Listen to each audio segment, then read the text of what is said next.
નમસ્કાર મિત્રો, હું છું રોહિત ભુવા. આપનું સ્વાગત છે અમારી યુટ્યુબ ચેનલ શ્રીજીવ ઓનલાઈનમાં.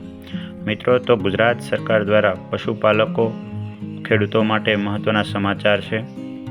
સરકાર આપશે ગાય ભેંસની ખરીદી અને તબેલા બનાવવા માટે ખાસ લોન યોજના. તે લોન વિશેની સંપૂર્ણ માહિતી આપણે આજે આ વિડીયો દ્વારા જાણીશું. તે પહેલાં જો તમે અમારી ચેનલમાં જો નવા હોય તો અમારી ચેનલને સબસ્ક્રાઈબ કરી લેજો, જેથી કરીને અવનવી નોટિફિકેશનો મળતી રહે. તો ચાલો આ માહિતી વિશે આપણે હવે વિસ્તૃતથી વાત કરીએ. ગુજરાત સરકાર દ્વારા આદિજાતિ વિકાસ નિગમ હેઠળ ચલાવવામાં આવતી તબેલા લોન યોજનાનો મુખ્ય ઉદ્દેશ અનુસૂચિત જનજાતિના નાગરિકોને પશુપાલન વ્યવસાય માટે આર્થિક સહાય પૂરી પાડવાનો છે.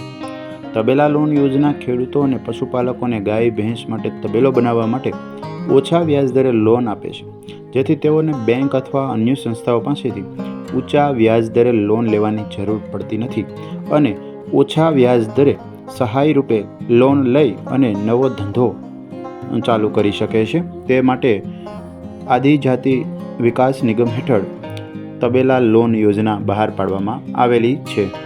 લાભાર્થીને લોન મહત્તમ 4 લાખ સુધી આપવામાં આવે છે. લોનનું વાર્ષિક વ્યાજ 4% નક્કી કરવામાં આવ્યું છે. લાભાર્થીએ કુલ લોનના 10% રકમ પોતાના ખર્ચે ફાળો આપવાનો રહેશે, તો વધારાના 2% દંડનીય વ્યાજ લાગુ પડશે. લોનની ચૂકવણીનો સમયગાળો 20 ત્રિમાસિક હપ્તામાં કરવાનો રહેશે, એટલે કે 5 વર્ષની અંદર આ લોનની ભરપાઈ કરવાની રહેશે. લાભાર્થી નિયત સમય પહેલાં પણ લોન ચૂકવી શકે છે, એટલે કે 20 ત્રિમાસિક હપ્તા જે છે એ પહેલાં પણ તે લોન ચૂકતે કરી અને આમાંથી નીકળી શકે છે. આ યોજના માટે પાત્રતા શું જોઈએ તેની વાત કરીએ તો અરજદાર ગુજરાતનો નાગરિક હોવો જોઈએ અને અનુસૂચિત જનજાતિ વર્ગમાં સમાવેશ થતો હોય. કુટુંબની તેની વાર્ષિક આવક 1,20,000 રૂપિયાથી વધુ ન હોવી જોઈએ. તબેલો જે બનાવવાનો છે તેમને તે અરજદાર પાસે પોતાની માલિકીની જમીન હોવી જોઈએ, એટલે કે ભાડે જમીન ના હોય અને પોતાના માલિકીની જમીન હોય તેવા અનુસૂચિત જનજાતિ વર્ગના તમામ લોકો આ યોજનાનો લાભ લઈ શકે છે.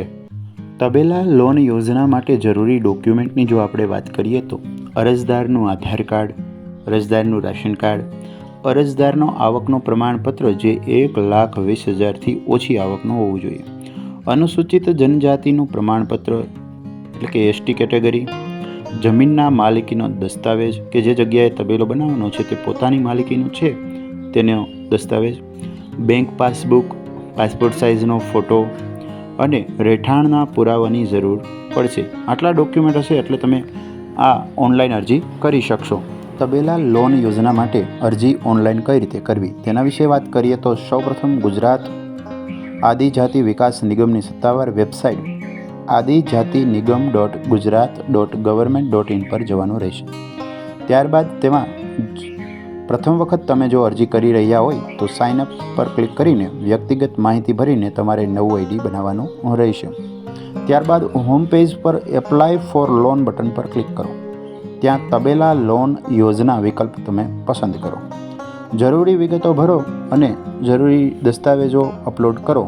આ બધી માહિતી ભર્યા બાદ સેવ બટન પર તમારે ક્લિક કરવાનું રહેશે.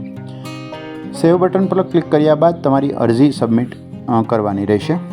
આ અરજી સબમિટ કર્યા બાદ તેમનો અરજી નંબર તમને જનરેટ થઈ જશે અને અરજી નંબર તમે સાચવીને રાખો અને તેની પ્રિન્ટ નીકાળી લો.